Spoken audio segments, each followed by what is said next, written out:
So yesterday, Governor Abbott formally, officially added redistricting to the agenda. What do we know specifically about what's going to come for redistricting? I'm John Bisognano, president of the National Democratic Redistricting Committee. This is Marina Jenkins, executive director of the National Democratic Redistricting Committee. And this is Drawing the Line, a podcast about the maps that shape our democracy and what it takes to make sure every vote counts. First and foremost, welcome back, John. Happy to be back. I don't know if y'all have noticed, but John, I've been on my own for a couple months, for a little while. Thank you for it. Yes, John has been spending time with his new family of four. I mean, it's your existing family, but it's the same. Yes. It's now a family of four. It was a family of growing three. Family. Yesterday, so we've talked about this. I talked about this on a prior episode. We have known that this is coming. It's been reported for a few weeks that there's been pressure from the White House onto Governor Abbott in Texas to further gerrymander the Texas map. So that Republicans can protect themselves against what they anticipate to be a very unhappy voting public come the 2026 midterms. So yesterday, Governor Abbott formally, officially added redistricting to the agenda for the July 21st special session. Special session is going to start in July, in just a couple weeks in Texas. What do we know specifically about what's going to come for redistricting? So, and just to clarify, special session in Texas can get called. Texas legislature is not in session very often. So they do, from time to time, need to call special sessions to address specific issues. In this instance, Abbott called the special session a few weeks ago, and there have been rumors over the past few weeks that they were going to add redistricting. And what happened yesterday is they formally added it to the agenda, as Marina noted. Special session in Texas lasts 30 days. So from the 21st to the 21st will be the full amount of time that's allotted for the special session. The members will be back in Austin to try and work towards solutions for some of these bills in all likelihood. Now, the other details that we know are that we know that Texas has had a history of gerrymandering mid-cycle. There's a very famous situation in 2005 with Tom DeLay that focused on an egregious gerrymander. And what we also know is that when Texas redrew their maps at Governor Abbott's request after 2020, they drew, it is a gerrymandered map, but what they chose to do was draw a map where every district was safe. Very few districts were competitive at all for either side. And I think that has been that was a choice that they made. They didn't want any competitiveness. They didn't want anyone to have to spend money in elections. They didn't want anything to ever question any of their members. Now, what's changed is that in the past few weeks, Donald Trump and congressional Republicans passed one of the most offensive and least popular bills in modern history. I can't remember seeing a bill with polls this bad at this time in the bill's life cycle. It's absurd for a billion reasons. And we don't have to use this time to go down the road of every reason why that bill is egregious and horrific, but it is. Know that it is. Know that it is, and know that people are aware of it, right? Republicans and Democrats hate the bill. No one likes this bill. Yeah. And they pushed that through, and it's very clear that they're scared. They now know that the House is in jeopardy. They know that if they lose the House, they're going to have a very difficult time passing legislation. We know that Donald Trump doesn't like being questioned on anything. He's seeking full and authoritarian power. And if there's a Democratic-led House of Representatives, that will be in great question. So that fear has led them to try and find, I'm sure, every possible place that they could further gerrymander the country. Right? They've already gerrymandered. We've been in litigation. Marina, how long have we been in litigation in Texas now? I mean, forever. It's been 4 years. Over this map.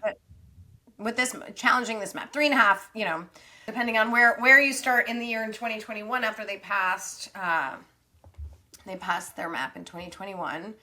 And it took 3.5 years for that case to go to trial. That case just wrapped. National Redistricting Foundation is supporting a group of plaintiffs along with lots of other plaintiff groups that, and we've talked about this on the pod. The case took 3.5 years to litigate because Texas is a big state and it's complicated and it's hard, and the legislature in 2021 did a lot of bad things and drew the map in a way that discriminates against people of color in Texas specifically. After the 2020 census, we learned that Texas, which gained the most amount of seats out of any state in the country in reapportionment, when the congressional seats were redistributed based on the census results and the new population numbers, the Texas population growth came from communities of color. It came from the growth of those populations in the state, and yet the state's congressional map increased the number of majority white seats and decreased the number of seats where communities of color have an opportunity to really express themselves politically and achieve representation in Congress that is fair and that is, what they deserve. And that's the really frustrating, and frustrating is not the word I want to use, but the word I want to use is probably not sufficiently polite for for the internet. For the internet. The internet, notorious for being polite. For our internet, for my internet. Notorious, calm, and polite place. Notoriously easygoing internet where nothing is vulgar. I mean, listen, we can move past it. We can cut that little piece. Well, but we should be very clear. The growth that you just described coming from the census is still happening. So we got a new census data over the past few weeks even that show continued growth in the urban areas, mostly in communities of color. The Texas is growing very, very quickly. It's still growing very, very quickly, but it's not growing in the rural areas. The rural areas are either stagnant or decreasing in their volume of people. What's growing is minority populations in urban centers. The cities are growing. Which is going to create unique and interesting ways for them if they do decide to pick up the pen and gerrymander. Now, one thing I want to say to be clear about that is they are not going to make this map into a competitive map. What I was describing earlier is that they drew a map that was completely not competitive. And that is true. Yeah. They aren't looking at this map and saying, hey, we need to make it more competitive. They're looking at this map and saying, we need to draw out Democrats of their district, draw in Republicans, and try and create more Republican districts than we did last time. And it's a truly offensive way to look at a state, again, that is growing in urban centers. They're going to try and take away people's voting power through gerrymandering. They're going to crack every city and pack every district with as many people of color as they possibly can to try and place as many Republicans in that state as possible. And again, this is because the bill they passed is so catastrophically unpopular. The choices they're making from a policy perspective, they're not looking at the American people and saying, maybe we can be better. Maybe we can look and better understand what the American people want. They're looking at the American people and saying, you get what we want. We are the people that get to make choices. And now we're going to take that power away even more. We're going to make sure that you don't even really get a choice when you're picking your representative. Yeah. No, absolutely. And the really enraging piece of this, to your point about, the growth that we're seeing in Texas, it is, so this is one, as you say, understanding that the policies that they are pushing through, the legislation that they are pushing through are incredibly unpopular with the American people, and that they will lose the House of Representatives in 2026 if the American people are allowed to express their voice effectively. The second piece of this is the growth in Texas, and specifically, the fact that the growth there is coming from communities of color. And then, so, what are you seeing from Texas? What did they say about why they're redistricting? They came out with this bullshit about the fact that they need to dismantle these coalition districts. So a little bit of background very quickly on coalition districts. So coalition districts are basically districts where communities of color or protected communities sort of form together, or communities of color with what are called white crossover voters. In southern states particularly, where there is a lot of what we call racially polarized voting, where there is voting, the voting patterns across racial groups are polarized, right? So you have like black voters in Texas that vote in a particular way, and white voters in Texas that vote in a particular way.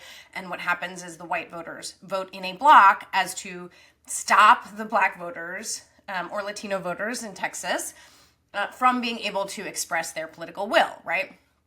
And in Texas, you have a number of communities where there are both Black and Latino communities that live very closely to each other, or there's a Black community that makes up, 40% of a voting district, but with enough white crossover voting, they can express their political view, that they can sufficiently influence that district, and those are called coalition districts. Now, the Fifth Circuit, which is notoriously conservative, like to the extreme, so much so that they have been consistently overturned, reversed by this Supreme Court, which is not known for being, particularly progressive.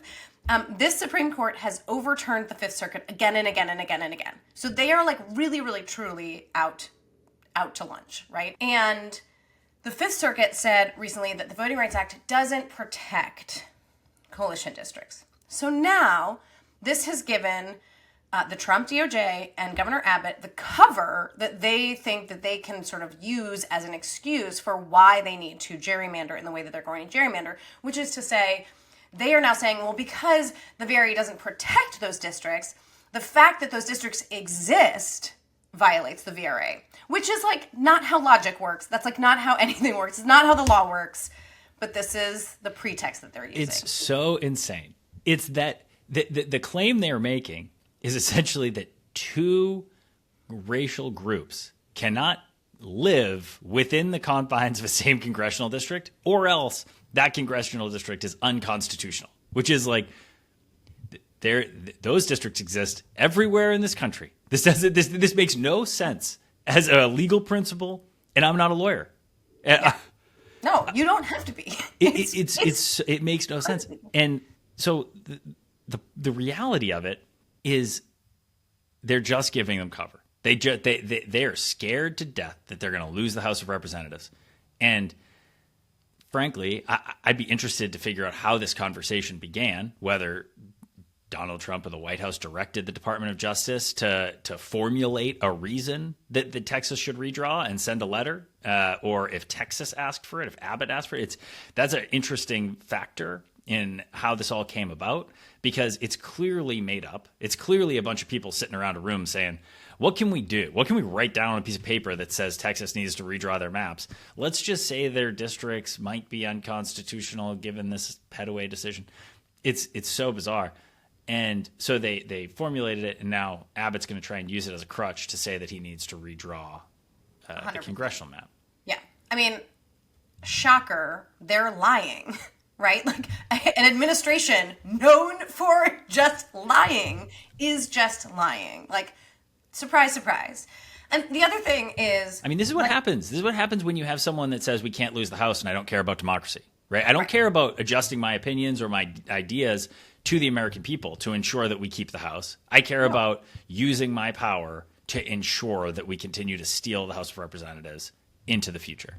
And they don't want to convince people to vote for them because they know they're not going to be successful. They know they can't do that because what they're doing is deeply, deeply unpopular. The big, beautiful bill that is the largest transfer of wealth from poor people to rich people. Like, it is as simple as that. They are simply lining the pockets of their friends and the billionaires across the country, and doing so at the expense of people who are trying to get food, who are trying to get health care, who have very limited resources, and they're taking away the like small amount of help that those folks were getting from the federal government. It is so atrocious. Anyway, again, not the topic, but why they know that they can't actually win if it's a fair playing field. They know that they have to cheat.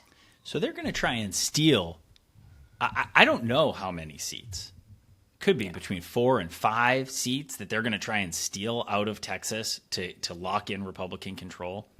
And one thing, I just want to go back to the DOJ letter for a moment, because the other part of it that is so absurd is that, as we noted at the beginning of this episode, we've been litigating in Texas over these maps for 3 years. Consistently, the Republicans in states' defense of themselves in our case has been, we drew the maps, quote unquote, race blind. Their quotes. Oh, yeah.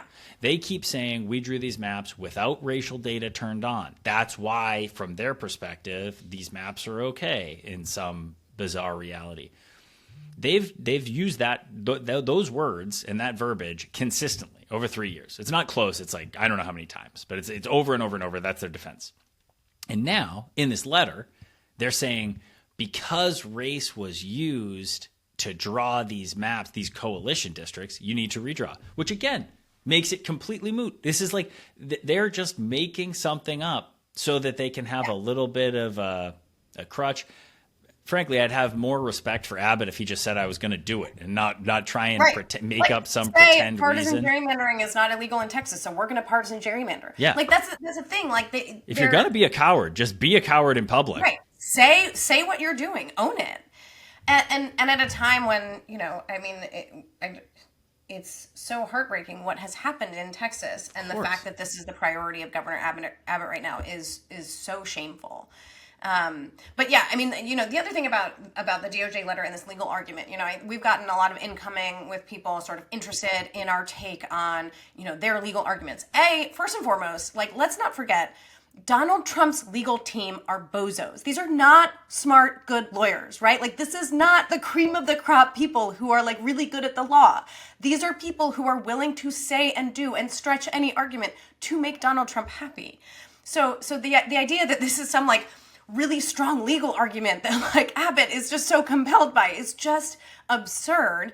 And then when you actually do, so once I get over my rage about this and you get to the point where you're like, okay, let's take these legal arguments on their face. To your point, they're lying because they said before that they didn't even look at race. They didn't turn race on. They didn't have race data when they were drawing the map. And now, these districts were drawn to put these racial groups together. They're drawn with this intention. So obviously that's unconstitutional. Because the standard for a racial gerrymandering claim is that race predominated, right? That race was the most important factor that you took into consideration when you drew the map.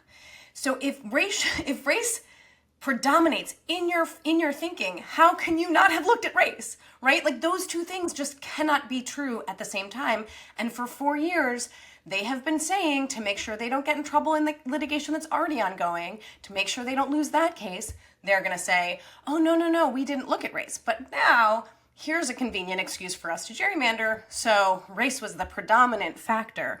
And there are some other, the DOJ letter is just all over the place. It's wild. They try and throw in the Kavanaugh dissent or concurrence from Alan B. Milligan, where he talks about Section 2 should be time-bound. They talk about Petaway and the VRA. So it's in a dissent. It's not even in... No, it's not. It's not. Right. They don't care about, making good arguments. They're just throwing spaghetti at the wall and hoping that nobody notices, and hoping, which I hope the press does not do, that they just cover it as here's this legal argument, which must be sound and contended with. And so, what is the answer to that legal argument? And of course, if they do this, all of this is bad legal argument and it's going to be challenged, and that's, of course it's going to be challenged. But the fact of the matter is, and as people are covering this, what I would implore people to do is not to assume that is sound legal argument. Not to start from the place of okay, well, here's what they say. How do you respond to that? It's nonsense. So how can you even start to you can respond to it by breaking it all down, but it's just insane. Look, it feeds into the global narrative that Donald Trump detests law and the Constitution, which he has made clear consistently throughout both of his presidencies. And I always get I'm kind of turned off when people get into the Constitution stuff. People on both sides are always like, we are the ones that believe in the Constitution. We are the ones that believe in the Constitution. And it's all kind of silly. But I mean, the part that's clear and true about Donald Trump's perspective and frankly, like worldview, is he detests that he sits in a seat, the seat of the president of the United States, that has 250 years of law that he has to deal with, right? He wants to be able to go and do things however he wants, as a businessman does. I understand the perspective, right? He wants to sit in a C-suite executive and be able to say, this happens, this happens, this happens, this happens, this is what I need to do. And that's not how a country works. That's not how a democracy works. That's not how a government works. We sit on the laws that have been passed before us. We sit with the Supreme Court. There's separate branches of government. There's a lot of reasons that those branches and power structures were put in place. And he detests that. He detests that there's another person in the world that can tell him what to do.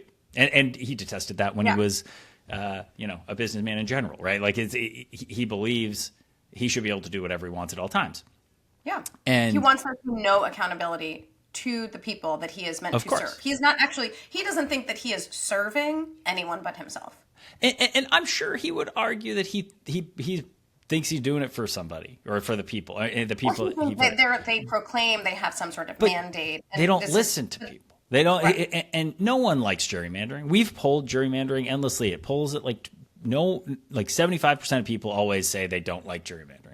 Both parties. It's consistent. It's been consistent for 10 years. I'm sure more than that.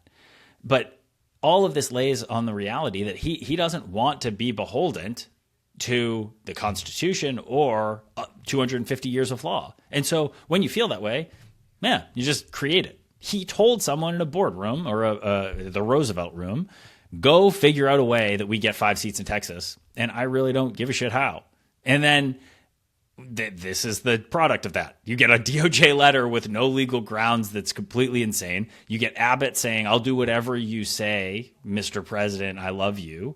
And then we are in an environment in which we're going to see a lot of gerrymandering in this state in the next month. Well, and what is the lesson that they learned? The big, beautiful bill, the bad bullshit bill, however you want to call it, is just barely passed, right?